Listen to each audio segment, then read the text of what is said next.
Okay, certainly, when you look at the game the other day, I thought pleased to get the win, to be able to fight and battle the way that our guys are fighting right now. It was special to find a way to come up with an interception to win a game. We've gotten to do that twice now, and those are always rewarding for a defense. They're always special moments, right, to be able to step up when it matters most, and certainly we were able to do that in the game. I think our guys have an appreciation for finding a way to win, and yet players and coaches alike, there's certainly an urgency to continue to build and grow as a football team so that we can be the team that we feel like we are capable of being as we continue to navigate through SEC play. We had from a chance defensively to be explosive. We had 13 game changers, 12 was our goal, 4 takeaways, 4 sacks, 3 3-and-outs, and then 2 fourth down stops, including a missed field goal. From what we call the double positives, the explosive plays given up, and then the turnover margin. We had 9 explosives on offense. We gave up 5 on defense. We gave up 1 explosive run and 4 passes. And then obviously we won the turnover margin by +2. So that really probably being the key to the game as much as anything from a defensive perspective is when you can take the ball away from somebody 4 different times, that's certainly going to make it hard to be able to navigate against. I thought as the game went on, they had some really good wrinkles, and I thought we adjusted pretty well to some of those things. They were doing some different run game out of 12 personnel that they had not shown. Some Dow Loggins, their offensive coordinator, has always done a tremendous job. Had some different wrinkles that they were doing, and I thought we adjusted to that pretty well on the fly. Credit our defensive staff and our players for making those adjustments. And it gave us a chance to get off the field on 3rd down in the second half, but we did not do that nearly to the consistency that I think that we are capable of, or that we need to be in order to be a consistent defense. We started out the first half, we went 5-0 on 3rd down, got off the field, and then gave up a 4th and 9, which is just obviously an unacceptable play and an error on our part from a execution standpoint. And then we started off the second half going 0 for 5 on 3rd down, and then came back and went 3 for 5 in the last 5 3rd downs. And so that continues to be an area where we are not operating at an optimum level. If we want to be the defense that I think we are capable of being, we have to execute at a more consistent level on 3rd down.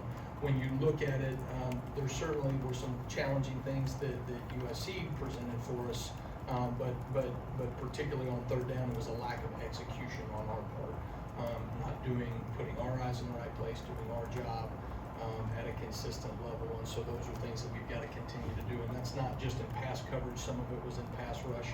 I do think we took some steps in the right direction from a pass rush standpoint, where we were able to generate pressure on the quarterback.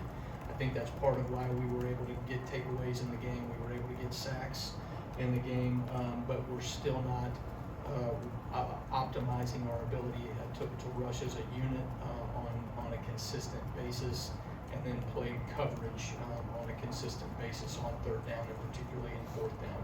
So those are certainly the areas that we've got to emphasize as we moving forward, as we navigate ourselves moving forward into playing Tennessee.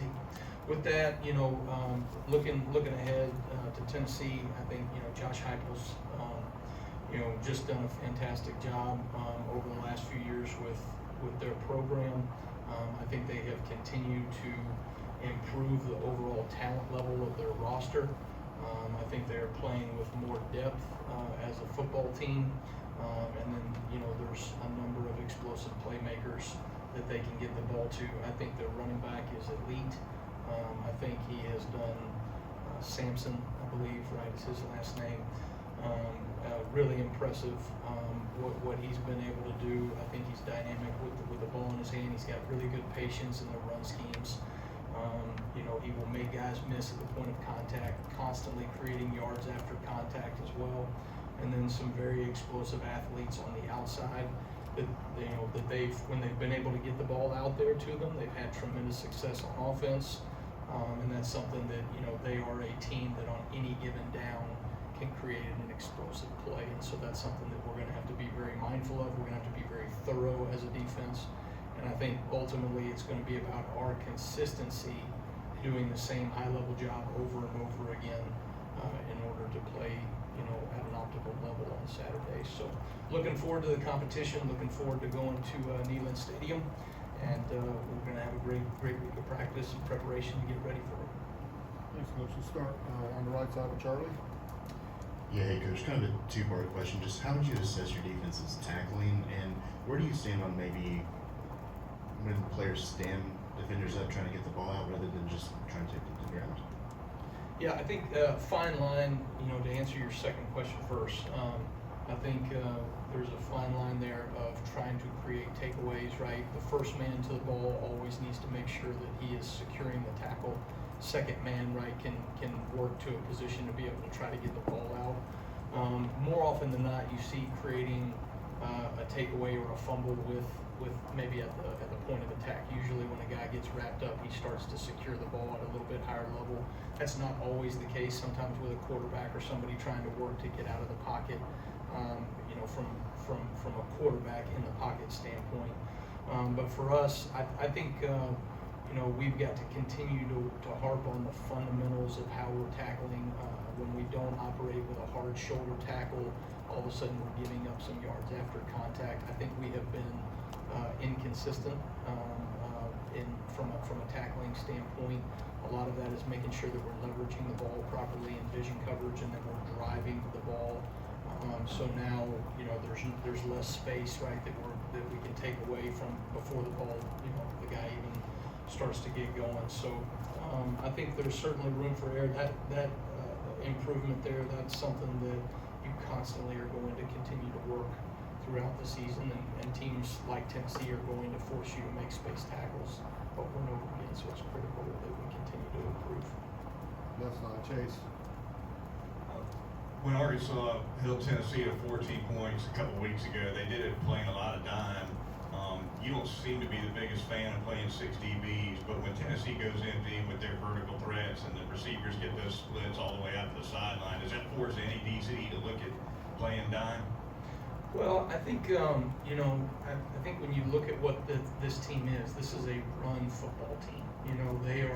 They are spreading you out with their receiver splits so that they can establish one-on-ones in the run game, and that they can basically say they're going to separate the pass coverage from the box responsibility and who's leveraging those plays. So for us, based off of the different personnel groupings they have, and based off the formations that they're going to come out in, we're going to have to be able to defend the lateral space and the vertical space on the outside, but also make sure that we're leveraging the box, because this is a run football team. They want to establish the run, and then they set that up to take shots downfield. So I think for us, you don't want to get too far away from home base, who you are and what you do. But from a personnel package standpoint, we're always going to look at whatever we think is the optimal, scheme and personnel to get our players in the right position. Jump over to the right side here, Nick.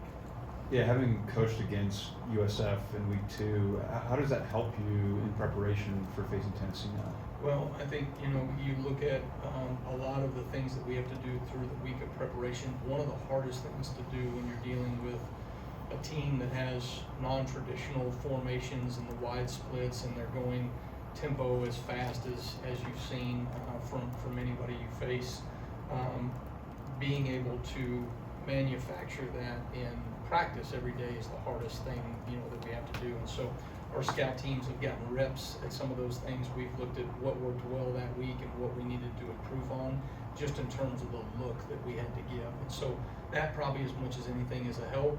Certainly there's things that that we put on tape, right, that they're going to look at, we're going to look at, but really each game is even though they're in the same system, and it is the same system, what Tennessee is doing versus what South Florida is doing, there are enough differences there, and they have different identities in terms of what they're trying to get accomplished. So certainly from a week of preparation, that'll be something that's huge for our scout teams. Go to Alex in the middle there. When you see the errors in execution, does it cause you to pull back on what you'd like to call as the play caller? And then just how do you think about the value of just simplicity versus throwing a bunch of wrinkles at it? Yeah, no, that's ultimately the give and take that we're trying to look at every single week.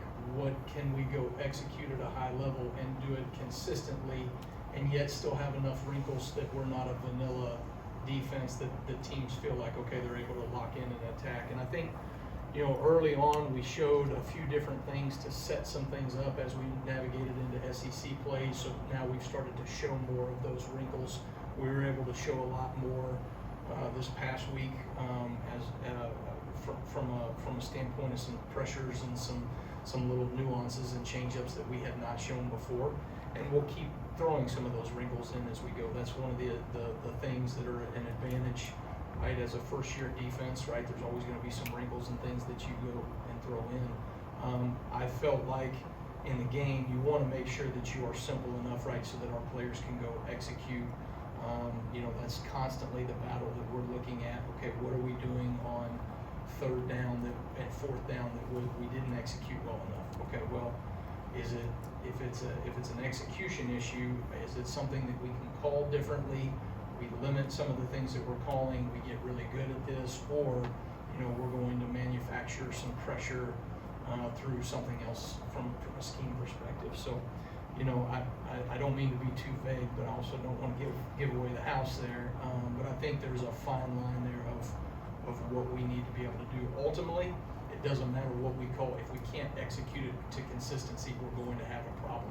Some of that is just the growing pains of a new defense in year one, and that we're going to have to continue to work through. So you can't sit there and throw the baby out with the bathwater, so to speak, right? Where all of a sudden now you're saying, hey, I'm going to get rid of this call that's been very beneficial for us over the years, and we're going to get rid of it because we didn't execute it well enough in week 2, 3, 4. When in week 6, 7, and 8, if we'll just continue to stay at our process, I think those things will come to fruition. Stay on the left side with Katie.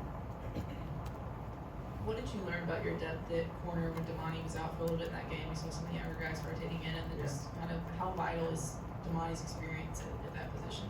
Well, I mean, Damani's experience has shown up in a number of ways, and he stepped up in some big moments. Obviously, having the interception at the end of the game, credit him coming back from getting banged up in the game and to be able to fight back. I think, Damani is operating with a lot of maturity, a lot of mental toughness.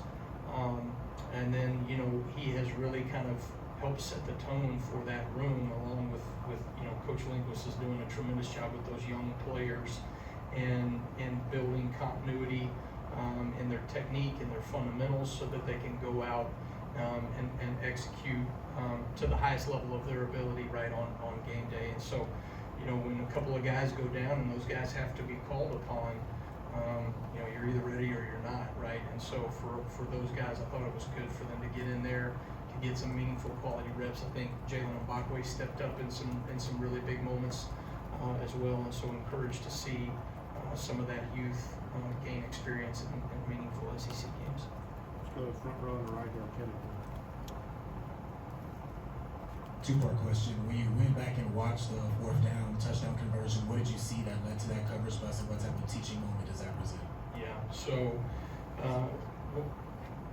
often what happens in coverage, right, is a domino effect of one player doesn't do something, so now another player gets ready to compensate for it, and then all of a sudden, you may have taken away their first or second read, but ultimately, if you give the quarterback time, right, we're gonna have an issue. And so doing our job, our 1/11th of the defense is critical, right? And that's something that we keep, harping on to our players of, make sure that you are focused on your responsibility and your job within the framework of the defense, and trust that everyone else is going to do their job as well. And so we had a breakdown in terms of, playing over top of a route that we should have been expanding on in that particular coverage. But there were other pieces that did not help in terms of being where they needed to be at the beginning of the play. so that we could leverage things out properly in terms of our spacing and that coverage. And then, you know, again, I think our pass rush has taken some really great steps. But, you know, also when you're not getting pressure and you're giving time for those long developing plays on third down, that makes it challenging as well. So a little bit of across the board, right? You've got to continue to operate consistency, and it's all 11 guys doing their job, or often in those critical moments, something's going to break down.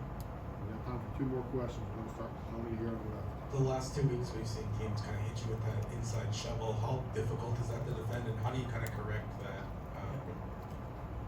I think that, you know, that particular play, we've seen, you know, I guess, you know, probably Tebow and those guys at Florida were one of the first ones that started doing that in the, what was that, the, you know, late 2000s,